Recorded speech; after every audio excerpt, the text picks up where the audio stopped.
Welcome to this overview of Flight Simulator First Officer Boeing Edition. This particular version supports the PMDG 737 NGX, 737 NGXu, PMDG 777, and the Quality Wing 787 and 757 aircraft. It supports those aircraft in all versions of FSX Steam Edition and P3D version 4 and above.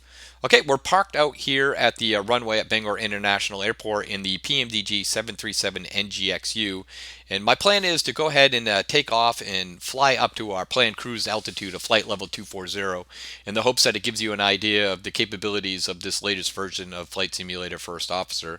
Before we get started, I hope you don't mind if I quickly describe the reasons why I decided to write Flight Simulator First Officer. Essentially, I had used a couple of other prominent virtual Copilot programs, and both were great in their own rights. In fact, I would strongly recommend multi-crew experience to anyone who wanted to give it a go. However, what I wanted was a program that was both highly flexible without sacrificing any realism. I also wanted a Copilot program that would go ahead and perform functions automatically without being commanded to do so. I also wanted to write a program that allowed novice users to fly complicated aircraft without having to read lengthy manuals. In that regard, I hope you'll be able to see FSFO is capable of configuring your entire aircraft for you. The only thing the pilot has to do is configure the CDU and fly the aircraft. So with that in mind, let's go ahead and get started by connecting the application to the simulator. FSFO is a external application by choice. It uses FSUIPC to connect to the simulator. Using FSUIPC allows users to go ahead and connect via network through WideFS, which is a powerful and popular utility also written by Mr. Peter Dawson.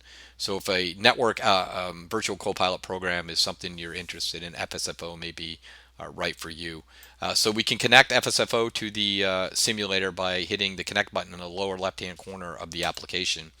And what will happen is FSFO will look at your internal program before it returns the weight value of the aircraft. We know it's connected because it says so in the lower left hand corner and the button turns to green. Right, the first thing you want to do is begin the pre-flight flow. We can start the pre-flight flow by one of four options. One option is by simply clicking the button. Another option is to access the add-ons in your title bar, going to FSFO flows and clicking on pre-flight flows. This option is for those users who don't want to click outside of their simulator, which is kind of essential for you FSX Steam users because you don't want to lose that sound focus. It kind of is a break in realism when you click on outside your screen. Third option is to use the voice option. You can just simply enable the speech recognition engine here and command the Copilot to initiate the pre-flight flow. Again, once you connect the application, you don't have to touch it again. I just move it over to my second screen and I keep it there, and then I interact with the program via voice or through the add-on menu. Fourth option is the option that I actually prefer because I find it to be the most realistic, and that is the auto option. The auto option can be turned on and off via this button right here, AUT. And what the auto option it tells the Copilot to do is performs the flows at certain junctures of the flight. For example, when we open the cockpit door here, the Copilot will immediately start the pre-flight flow. When we close the cockpit door, excuse me, when we close the external door, the Copilot will immediately start the before start flow. When all engines are running and stable, he'll start the after start flow.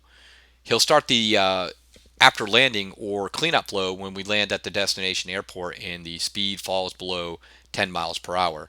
The shutdown flow is automatically initiated when we reach our destination gate and set our parking brake.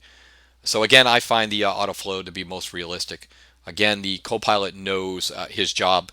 He doesn't have to be told when to perform certain tasks that are dictated through standard operating procedures. All right, before we begin our pre-flight flow, there are three options I'd like to bring to your attention.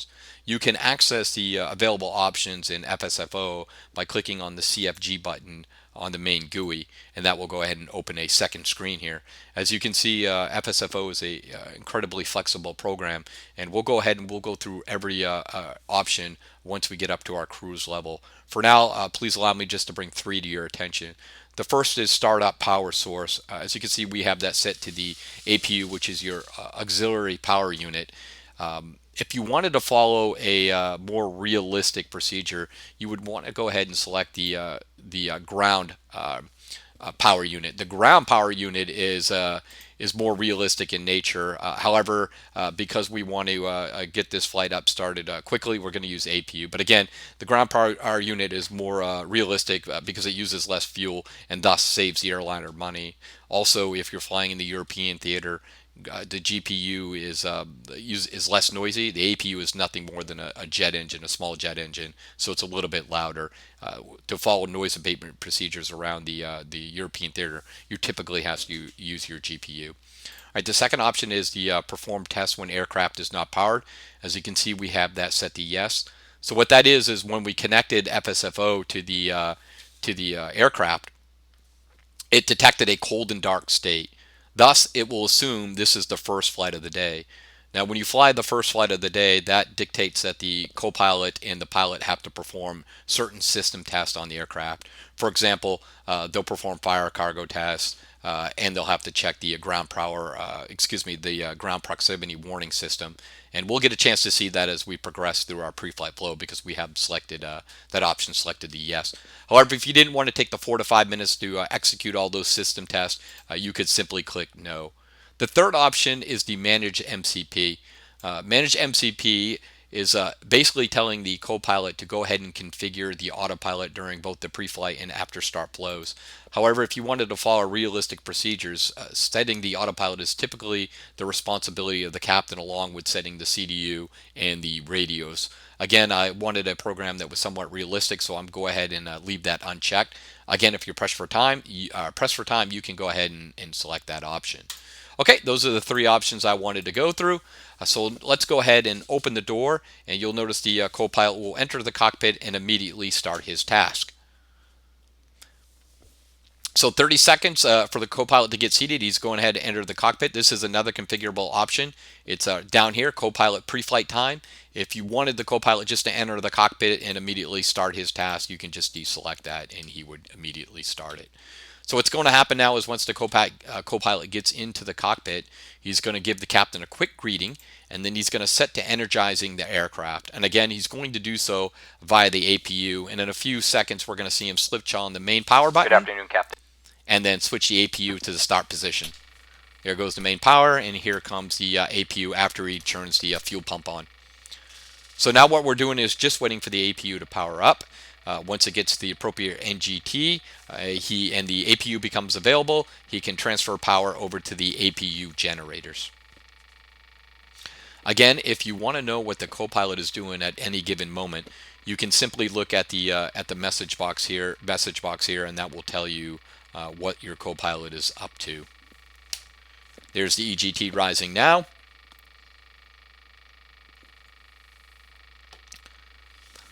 So once the co-pilot puts the aircraft on GPU power, what he'll do is a quick safety check. He'll just make sure your fuel cutoff switches are cut off and that your throttle is set to the idle position and your parking brake is set. And then he'll go ahead and perform his flows according to the Boeing recommended procedures, which are down, down, down, and then back up. So here we go. The APU just became available, and he just transferred power over to the APU generator. He's performing his safety checks, and then you should come up here to the minute, and he will go ahead and align your IRS system, and then set your yaw damper and all the other systems as he works his way down through the flow. Fuel pumps. Okay, so while he's doing that, we're going to go ahead and reset our view to get ready to program the CDU. And the co-pilot will give us an indication when we are clear to go ahead and start entering our course into the CDU. Again, I have to apologize too for fumbling around the cockpit there. I am on my development computer, so I don't have my cool applications like Chase Plane and a few others. In fact, we're going to execute a mouse takeoff, which should be fun because I have not done that in a while. Okay, as you can see, the first flight of the day, this is what we discussed earlier.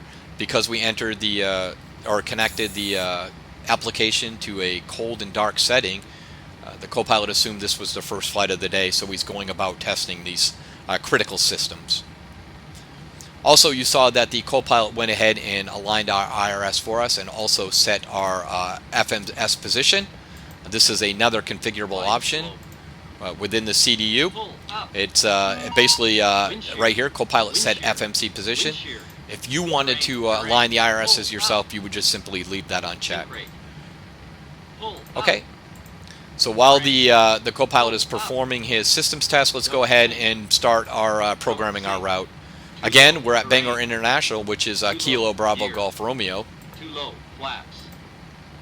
And we're going to fly down to Boston, which is Kilo Bravo Oscar Sierra. Bank angle. Approaching minimums. And we're going to call this Foxtrot Sierra Foxtrot Oscar 101. That's going to be our flight number. 50. Okay. For our departure SID, we are going to be using the Bangor 3 departure runway 33. And for our arrival, let's go ahead and use the Ocean 5 ILS 27 for our star. That's a pretty standard star when entering Boston from the north.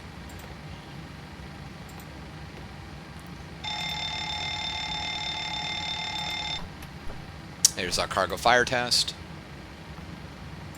Okay, so there we are. Let's go ahead and activate our route, and then we'll go to our initial reference page. All right, I'm going to go complete the walk around now. Okay, you just heard the Copilot say he's going to complete the walk around. Essentially, he's going to walk around the aircraft to ensure the pitot tubes are uncovered, all the lights work, to make sure the fan blades and the engines aren't defective, just to do a general safety check of the aircraft. The time it takes is dependent on several factors. It's random. However, when there's precipitation detected, you notice the Copilot will move a little quicker. I think that's human nature. Nobody wants to be walking around in the rain. So again, that time varies. Sometimes it will be longer, sometimes it will be shorter. And also, that's very configurable. It's the Copilot walk around. That's that setting right here. If you don't want the Copilot to walk around the aircraft, just go ahead and deselect that. I like to have the Copilot perform that task because it's a good time for me to finish programming the CDU. I also fly on the BATSM network, so it's a good time to go ahead and file my pre-flight plan, as well as kind of check the weather, to do all those tasks that you need to do to set up your simulator. Alright, Bangor has a relatively long runway, almost 2 miles long, one of the longest on the East Coast, so we can use a derated temperature. Let's go ahead and use 49, which is pretty conservative for this runway, and given our weight value. We'll use flaps 5, and there we go. So that's it. That's with FSFO, that's really all you have to do is program the CDU. FSFO is capable of really doing everything else for you. Okay, so with that done, let's go ahead and we'll bring up our briefing page, which we can do by clicking on the BRF button on the main page of the GUI. And what FSFO will do is it will use these values right here during particular flows. For example, if we were to put the packs to off, what the Copilot would do is he would turn the packs to the off position during the after start flow. That's typical if you're on a short runway and you need to execute a max power takeoff. You would leave the packs off. Similarly, if you had the anti-ice to on, the Copilot would turn the anti-ice systems to on during the after start flow. The Copilot Set Toga, that's an option to have the Copilot automatically set your toga once you execute the before takeoff checklist and advance your throttles to more than 55%. The Copilot would automatically set that toga to on. In PMDG aircraft, that's not really required because there's a button that you can configure, so you can just hit a button on your keyboard. However, in other aircraft, it's a setting for those individuals who don't have hardware to configure a hardware toga button. Moving down to the approach, the flaps, you could set the flaps to your desired setting. What this does is an indicator for the Copilot to set the VREF on the descent checklist. So as you can see, I have a flaps 40 planned. What the Copilot would then do is program the CDU for a flaps 40 landing. So he has the capability of actually setting your VREF for you. Same with the auto brake. This is the setting the Copilot would use when turning your auto brakes to the position that you dictate here during the descent checklist too. The minimums is the altitude that the Copilot will call out minimums, at which the pilot would call continue, which is his intent to continue the landing, or signal the intent to execute a missed approach. So those are those settings right here. For the import flight plan, V1 VR, V2 VREF, those options are not required for PMDG aircraft. The folks at PMG have released a powerful SDK with this aircraft, which enables you to read almost every setting imaginable to include those programmed within the FMS. So I can get all this data that I need right from PMDG's FMS. However, if you're flying quality wings or other aircraft as we release them, you'll have to enter those data in order to use FSFO to its full capabilities. For example, the Copilot won't be able to inform the PAX when you reach cruise altitude if he doesn't know what that cruise altitude is. The cruise altitude is part of the flight plans, so if you import one, that's where you can get that data from. Also, if you don't enter the V1, VR, V2 speeds, he won't be able to read those out during the takeoff roll. And if you don't enter a V speed, he won't be able to automatically retract your flaps for you or extend your flaps if you don't enter a VREF speed. Again, the flap settings are based on those speeds, so that option won't be available to you if you don't enter those. Fortunately, though, we're flying a PMDG aircraft, so a lot of this data is not required, again, because it can be picked right up from the FMS. So there's that. Okay, so as you can see, the Copilot still has about 3 minutes to go to finish this walk around. But for the sake of time, I'm going to go ahead and we're ready to go. Return him to the cockpit. Weather reports look pretty good. Okay, so while we're in the cockpit, I think this is a good time to demonstrate another feature of this version of FSFO. This version of FSFO has the capability to go ahead and set your autopilot settings via voice, and I'm going to demonstrate that now. You have to enable the speech recognition engine by clicking the voice button here in the lower right hand corner. So here we go. Set speed 145. Speed 145. Set heading 332. Heading 332. Set altitude cancel. Set flight level 240. Flight level 240. Okay, there are a whole host of commands available to you. I encourage you to read the manual for a full listing, just to get an idea of just how powerful the speech recognition is. It's not perfect, but it's pretty dang good. You just got a glimpse of it there. My microphone is by no stretch an expensive microphone. In fact, it's a $14.99 Logitech one that I got off Amazon. Again, I'm using my development computer, which doesn't have any of my my goodies on it, if you will. In fact, the scenery is going to be kind of bland, so hopefully you won't be too offended by the lack of quality of my simulator here. Okay, with that demonstrated, let's go ahead and take a look at the pre-flight checklist, and let's execute this checklist using the auto mode vice the voice checklist. So let's go ahead and just access the checklist by coming up here and going to our FSFO pre-flight checklist. Pre-flight checklist. Oxygen. Tested. Navigation, transfer, and display switches. Normal and auto. Window heat. On. Pressurization mode selector. Auto. Flight instruments. Heading set. Altimeter set. Parking brake. Set. Fuel control switches. Cut off. Checklist complete. Okay, so there's the checklist using the auto mode. As you can see, when the Copilot called the item, if it was set correctly, he just moved to the next item. So let's go ahead and set a system to an incorrect value just so we can see how the Copilot would react. And you can reactivate the checklist by simply clicking on it again. Pre-flight checklist. Oxygen. Tested. Navigation, transfer, and display switches. Normal and auto. Window heat. Okay, see, he got the window heat, and as you can see, it's not set correctly. Let's go ahead and set it correctly now, and that will enable him to move to the next item. On. Pressurization mode selector. Auto. Flight instruments. Heading set. Altimeter set. Parking brake. Set. Fuel control switches. Cut off. Checklist complete. Again, FSFO does not require you move in a linear fashion. You can go back and complete as the flows or a checklist as many times as you want. It's completely flexible in that regard, and I think that's a pretty good option for some of the novice users to have. Okay, now that the pre-flight checklist is completed, let's go ahead and shut our door, which is an indicator for the Copilot to start his pre-start flow. Okay, so here we go. As you can see, the Copilot is removing the wheel chocks. He will also set them at the destination airport. Again, this is a configurable option within the configuration option here.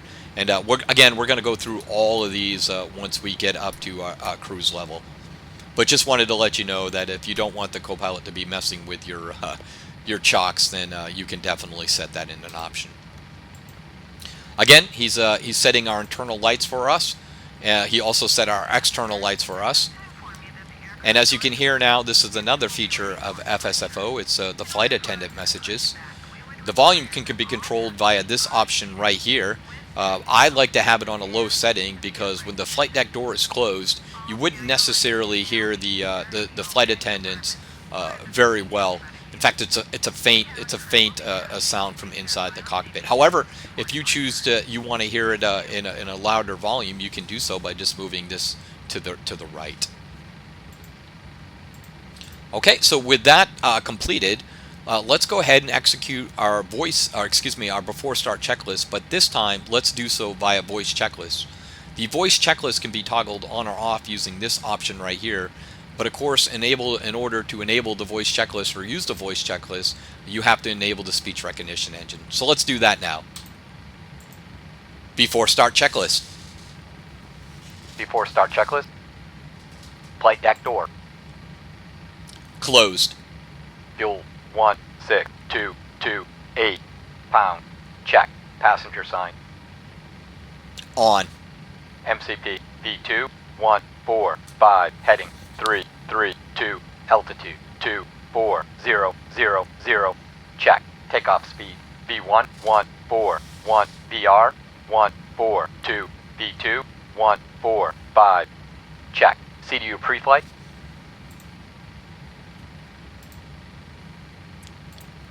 Completed. Rudder and aileron trim. Free and 0. Taxi and takeoff briefing. Completed. Anti-collision light. On. Checklist complete. Okay, so there's the before start checklist being done by a voice command. These checklists or the voice checklist option are specifically designed not to be rigid. Essentially, you can have the Copilot move to the next item by simply saying set or checked. Again, that's done intentionally so the user doesn't have to remember the checklist verbatim. And oh, by the way, that also kind of mimics real life. If the pilot said set or checked, the Copilot's not going to challenge it. They're going to move to the next item. Also, you noted that the Copilot read back some numbers in the MCP, also your V speeds, and also the fuel quantity. If you find that those readbacks are a little bit too robotic for you, you can simply disable that feature by deselecting the call numbers option here. I understand that they do sound a little bit robotic, and I'm going to work on that going forward, so that's definitely an option here. However, I find the readbacks to be critical. In fact, I accidentally put the wrong fuel quantity in one day, and the virtual Copilot reading that option back to me made me aware of that shortfall. So it's definitely handy. And I will work on the robotic nature of the sounds going forward. Okay, with that in mind, let's go ahead and let's move to the next phase, which is starting the engines. I'm going to have the Copilot perform that function for us, and I'm going to command him to do so by a voice. Start engines. Starting engine 2. So the Copilot just went ahead and moved the start selector switch to the ground position, and what he'll do now is he'll wait for the appropriate N1 setting before introducing fuel into the system to cause an ignition.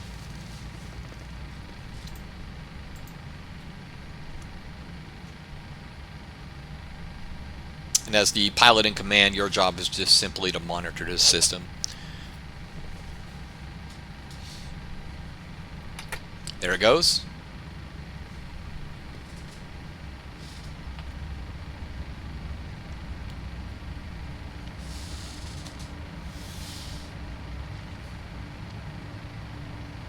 So now when the engine is successfully ignited, the Copilot will call out engine 1 cutout. In this case, excuse me, he'll call engine 2 cutout.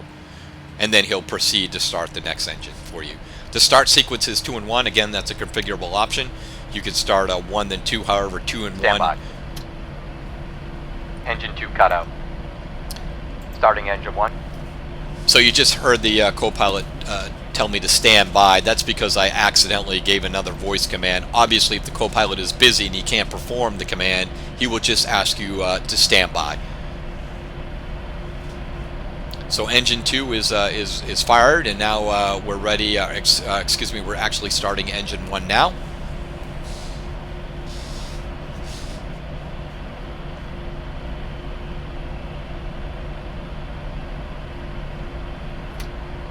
There's the fuel being introduced into the system. Once engine 1 starts, what the Copilot will do is then wait for both engines to stabilize, and because we're on auto flow option, he will immediately start the after start flow. There you go. Now we're just waiting for the engines to stabilize.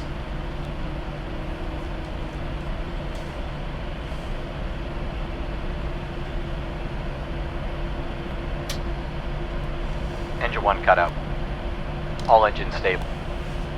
All engines stable, so now he just began his after start flow. And again, he's turning the packs to the on position because that's what we identified in the briefing screen. And the APU is coming off. So the APU off is another configurable item. It's APU off after start. Most airlines will require you to stop the APU after you achieve engine start. Again, that's to save money. However, there are a few airlines out there that require you to maintain the APU in an on status until the after takeoff portion of flight. Alright, so we're all set there. The after start flow has been completed. So let's go ahead and conduct the taxi checklist. And again, we're going to use voice to do this. Taxi checklist. Taxi checklist. Generators. On. Progi. On. Anti-ice. Off. Isolation valve. Auto. Engine start switching. Continuous. Recall. Checked. Auto brake. Rejected takeoff. Flight controls. Okay, for the flight controls, what you're going to do is you're going to move your yoke full left, full right, and then full up, then full down. Full left. Full right. And as you can see, by the way, that the Copilot actually put this on the lower ICAS for you. Full back. Full forward. Check. Ground equipment. Clear. Checklist complete. Okay, concerning the flight control test, you can also include the rudder as part of that test by selecting this command right here, our rudder flight control test. In that case, you would just be required also to move the rudder to the full left, full right position. Okay, so what we're going to do now is we're going to start the before takeoff checklist, and then we're going to go ahead and climb up to our flight level. One thing I wanted you to note, though, is that if we were taxiing out, the Copilot would also give a greeting to the passengers and give them a status on how long he thought the takeoff, how long he thinks the takeoff will be. The message is dependent on weather factor, so if it's snowing or raining out, the message will be slightly different. We're not going to demonstrate that today because we're on the runway, and the Copilot is smart enough not to give that welcome message while we're on getting ready to take off. So let's go ahead and initiate our before takeoff checklist. Before takeoff checklist. Before takeoff checklist. Flap. Set. Stabilization trim. Checked.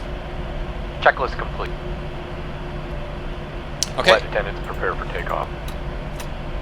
So what the Copilot is doing now is just performing his before takeoff flows. As you can see, he set the landing lights on and the strobes just steady.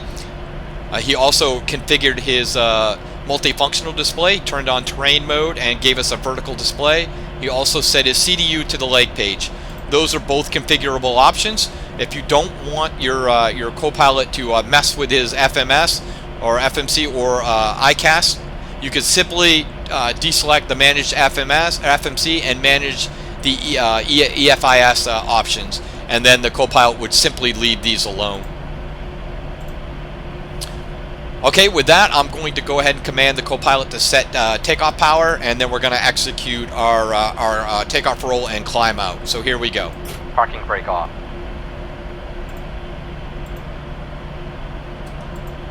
Set takeoff power. Takeoff power. Thrust set.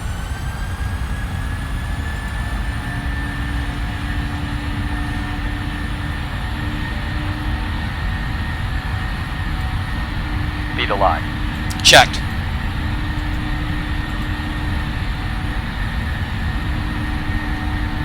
$80 knots. Checked.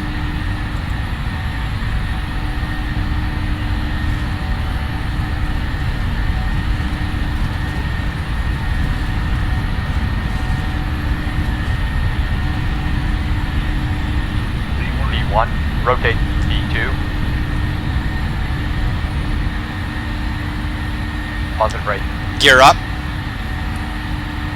Landing gear up.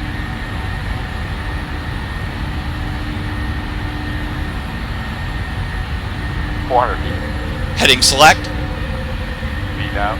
Heading select on. V-nav on.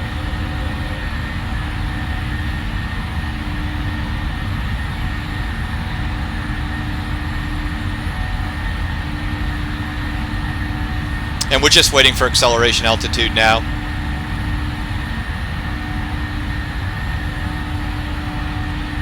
Acceleration altitude. Okay, let's go ahead and pitch down. Command A. Command A on. Set heading 210. Heading 210. After takeoff checklist. After takeoff checklist. We're going to go ahead and cancel that. Flaps 1. Flaps 1. Flaps up. Flaps 1.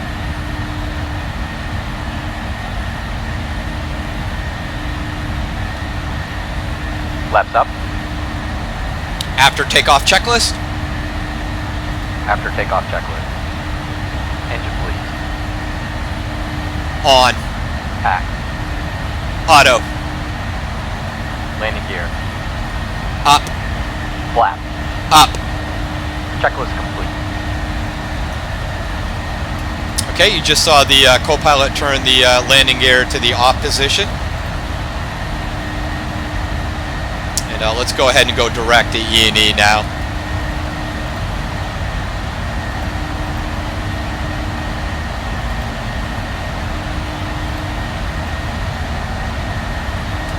LNAV. Lateral navigation. LNAV on. Okay, so there we are, completely conducted via voice, and now our aircraft is climbing up to our planned cruise altitude of flight level 240. Once we get past 10,000 feet, you'll see the aircraft. You'll see the Copilot will turn off the landing lights. And excuse me, I just turned off the sound. It's a little too loud for my preference right now. So what's going to happen now is the aircraft is going to climb above 10,000 feet. The Copilot's going to turn off the landing lights. Once we get it past the transition altitude, which in the United States is 18,000 feet, the Copilot's going to set our barometer to a standard pressure, which is 29.92 here in the United States. So let's go ahead and clean up our heading bug, and we'll do that via voice. Set heading 240. Heading 240. As you can see throughout the entire demonstration, that the speech recognition engine is fairly accurate It will get better if you train your the Microsoft speech engine, which you can do. Put instructions on how to do so within your within the instructions. However, I did not train my speech engine, and it works fairly well for me. So here we go. We're going to pass through 10,000 feet here in a second, and the Copilot is going to go ahead and flip the landing lights to the off position. Passing 10,000 feet. And there you go. And because I had it clicked on, he was unable to move that button. But there you go. You also saw the taxi lights move too, and that's another configurable option. While we're climbing up to our cruise altitude, I think this is a good time to actually go through our available options. During the climb out, you heard the Copilot call acceleration altitude. That's based on this setting right here. Most airlines have an acceleration altitude of 1,500 feet above ground altitude. However, there are some that have 1,000. Just if you fly for a virtual airline, just determine what their specifications are, and you can enter that in here. It's the same with the landing lights.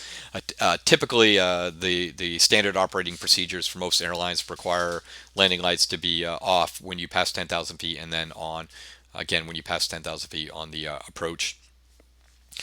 For me, you noticed that I had the taxi lights turned off in conjunction with the landing lights. That's because I had the option couple taxi to landing lights turned to yes. What it is some airlines require the taxi lights to be on anytime that the landing lights are on. So that's why I have that option set there, and that's why the taxi lights were turned off when the landing lights were turned off. Another option is the ground speed warning. I have that set to 30 miles per hour. What that is when the aircraft exceeds 30 miles per hour on the taxi rollout, or when you arrive at your destination airport, the Copilot will just simply say, watch your ground speed.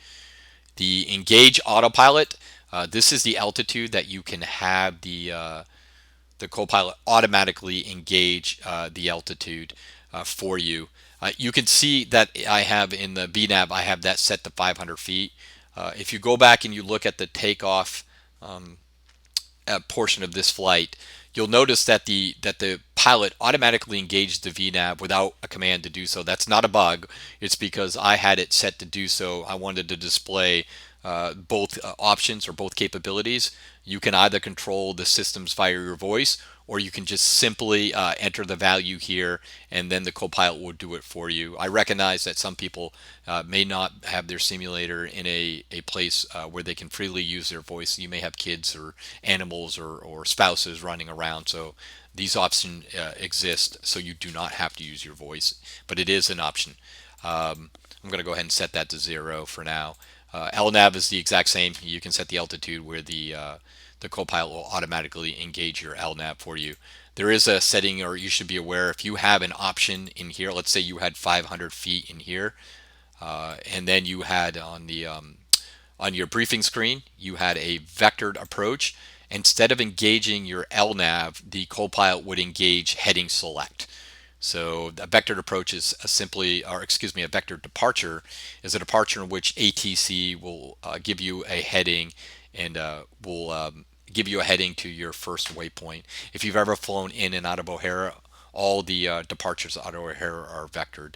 So that's why that exists within the departure setting, and why it's a relevant setting for you if you use the LNAV option. I'm going to go ahead and set that to 0. Another thing you should note, that these 3 options here are coupled to this, the manage takeoff autopilot. So Transition altitude. there you go. The Copilot just set the altimeters to standard. Getting back to this, these 3 are tied to this option right here. So if you wanted the Copilot to only execute, let's say, 2 of these and not the third one, you would just simply enter values in here. Typically, your lateral navigation is done when you're above about 400 feet, and your vertical navigation is done about 800 feet. You would just enter those values here, and if you did not want him to engage the autopilot automatically, just enter 0 here. So you could use 2 or 1 out of these 3 options with this option right here. The same is true for the auto throttle disconnect and autopilot off. These 2 work in tandem with this option right here, manage landing autopilot. Again, if you only wanted the Copilot to disengage the autopilot, you would enter the above ground altitude in which you would want him to do so. Typically, that's done around 500 feet, or it varies among airlines depending on what the standard operating procedures call for. Moving down to gear extension, this works in conjunction with managed landing. Where is that? Right here, managed landing gear. So what you would do is you would put in a value in here and have this checked, and when the aircraft passed below this altitude, it would automatically extend your gear for you. As you can see, I have it set to 0 because I prefer to do those via voice. All right, moving down to the hydraulic systems, pre-flight flow. What that is it's an option for the Copilot to set your hydraulic systems. Some airlines require the hydraulic systems to be depressurized until either the before start flow. If you are unsure, or if you fly for a virtual airline that does not care about such things, just keep it to standard, which is the Boeing recommendation. The other two options are on and off. If you want to fully pressurize the system, just push on. If you want to depressurize it, just select the off position. Transponder option, as you can see, it's set to after start. I do fly on the VATSIM network, so when flying on the VATSIM network, you're required to have your transponder on when you're taxiing throughout the aerodrome. However, if you want to mimic real-world procedures, you would not turn your transponder to mode C until you entered the runway threshold. That's an available option here. It's called Takeoff, so the Copilot would not turn your transponder to mode C until From the flight deck, this is your before first takeoff officer. checklist. We've reached our cruising altitude, and as anticipated, the air is pretty smooth, so we're going to go ahead and flip off that seatbelt sign. However, if you do not need to get up and move about the cabin, please stay seated with that seatbelt fastened. As you all know, turbulence is unpredictable and could occur at any moment. In the meantime, sit back, relax, and we'll talk to you when we get a little closer to our destination. Okay, that was the Copilot just letting the passengers know that they've reached a cruise altitude, and that's based on this setting right here, flight deck messages. If you don't want the Copilot to perform those tasks or interact with the passengers, you can just deselect this right here. Of note, when flying PMDG aircraft and flying cargo aircraft, you do not need to deselect those. Again, PMDG exposes that data, so we know when it's a cargo aircraft, and we automatically turn these off for you. Getting back to the transponder options, if you don't want the Copilot to mess with your transponder at all, you can just simply say none. We've been over the couple of the taxi to landing lights, and we've been over these last two options right here. We've also discussed to manage the MCP. So manage center tanks. What this is the Copilot will monitor your fuel system, and when they detect less than 1,000 pounds in the center tanks, they will automatically turn your center fuel pumps off. Handy when flying, again, long-range flights over the oceans, and if you plan on going to bed, just let your Copilot do those. And by the way, I don't find that to be unrealistic either. The pilot does not stay awake through the entire transcontinental flights. They do go to bed. And the Copilot and the second captain would be the ones who are flying the aircraft, or second crew. So again, I find that to be somewhat realistic. Manage wipers. What that is when the Copilot detects precipitation, they will turn the wipers on and off for you. With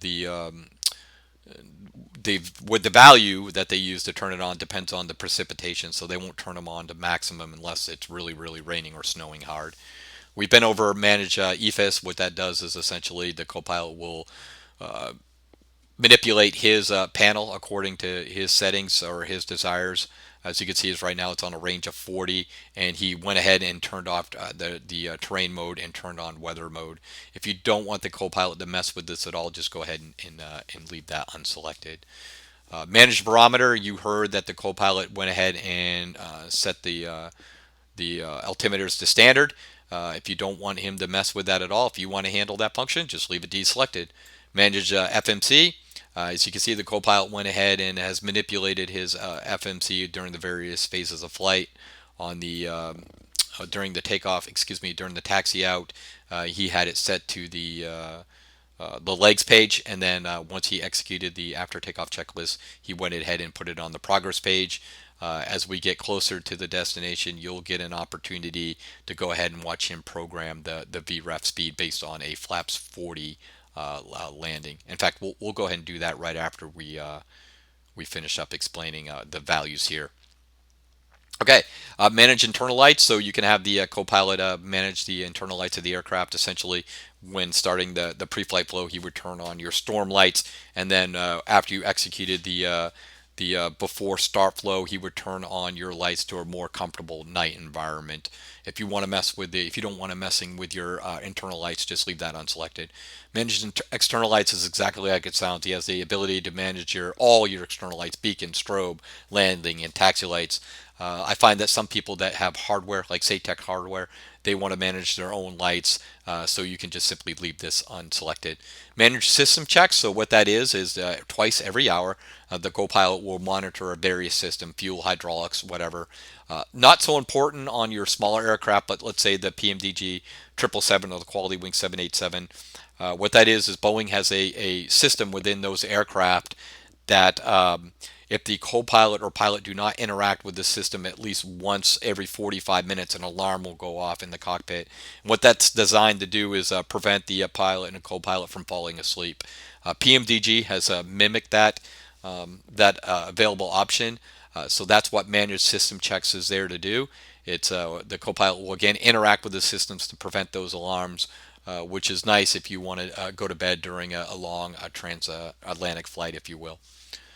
Manage takeoff gear, we've been over that. That's just simply if checked, the Copilot will automatically raise your landing gear for you without verbal command to do so.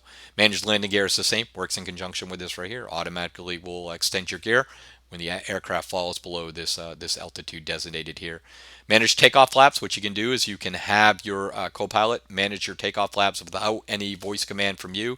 The setting is completely, the speeds are completely accurate. The Copilot will retract the speeds as indicated on your PFD. Of note, again, when flying the Quality Wing aircraft, you have to enter the V2 speed in order for them to calculate, the Copilot to calculate what flap retraction speed you should use. Also of note when flying the Quality Wings aircraft is the speeds indicated on the PFD are not accurate.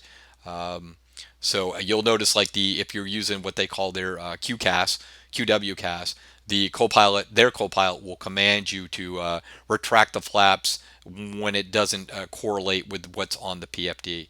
So within the instructions of FSFO, we actually have you rename the Copilot folder within the Quality Wings aircraft, just so you can eliminate all those erroneous calls.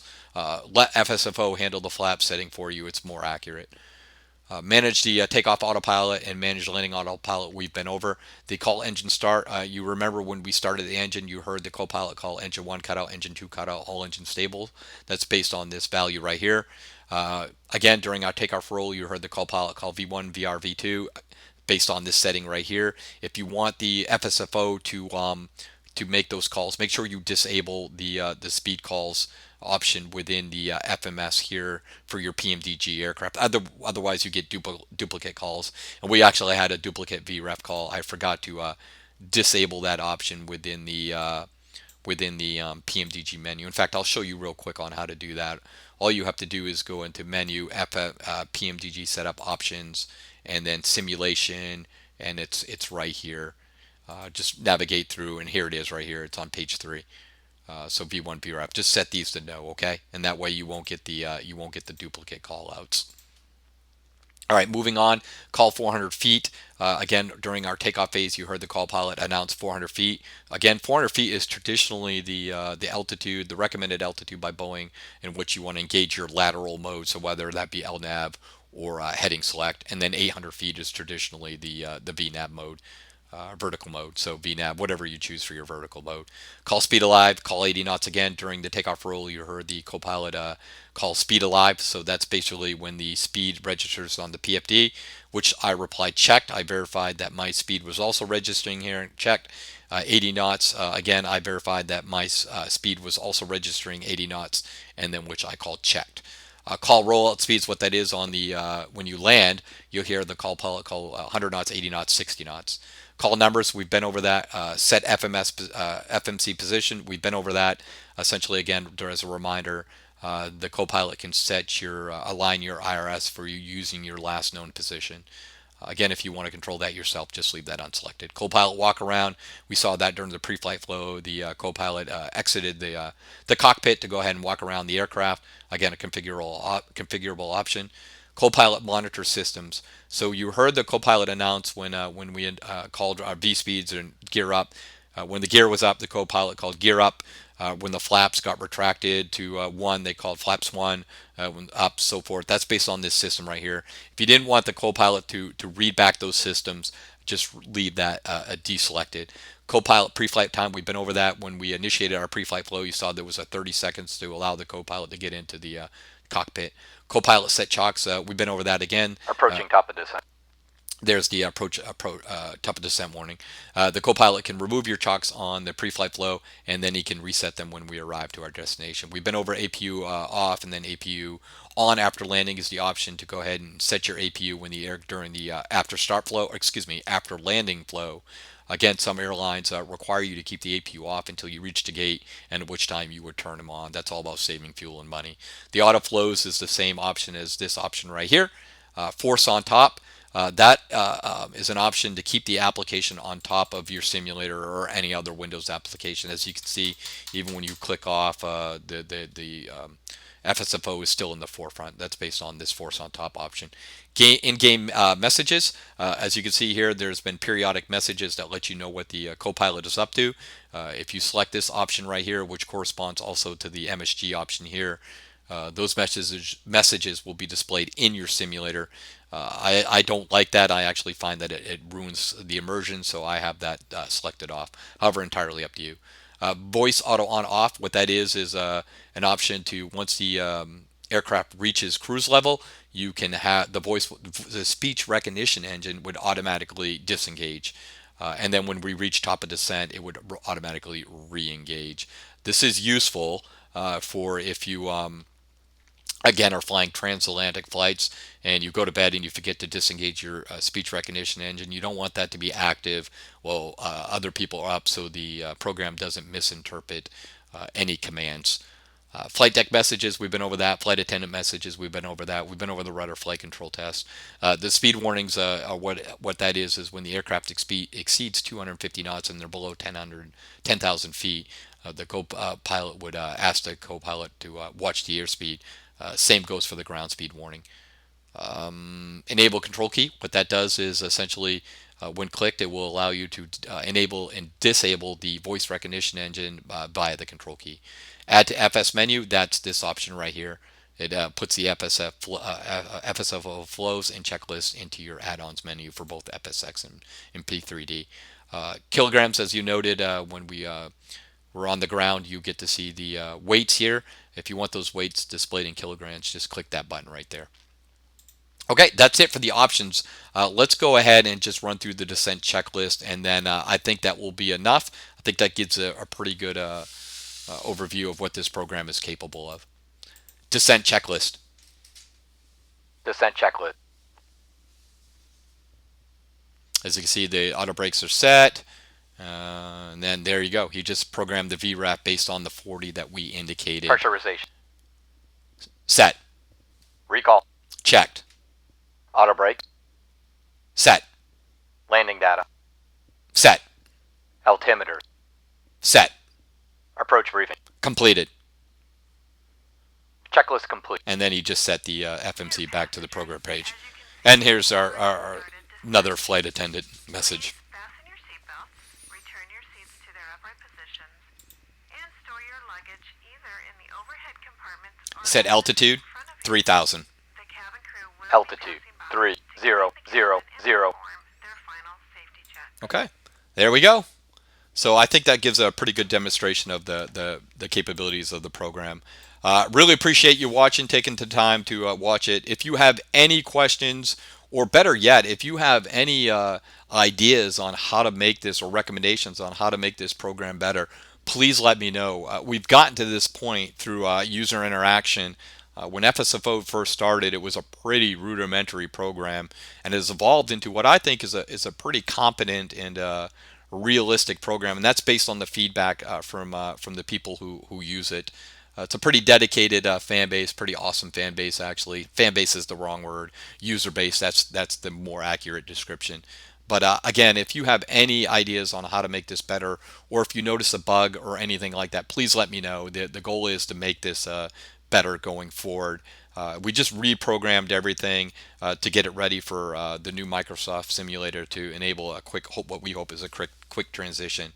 Also, have another product that's in the work and should get out soon. It's called FSFO Regional, and that will support the TFDI 717 and the Field Air ERJ, and we'll also reincorporate the CRJ X Pro into that feature too. For the 717, that is a program that is Virtual Copilot is desperately missing for that aircraft. Fun little aircraft to fly. Okay, with that in mind, again, really appreciate you watching. If you have any questions, please leave them in the comment section, and I hope you all have a great day.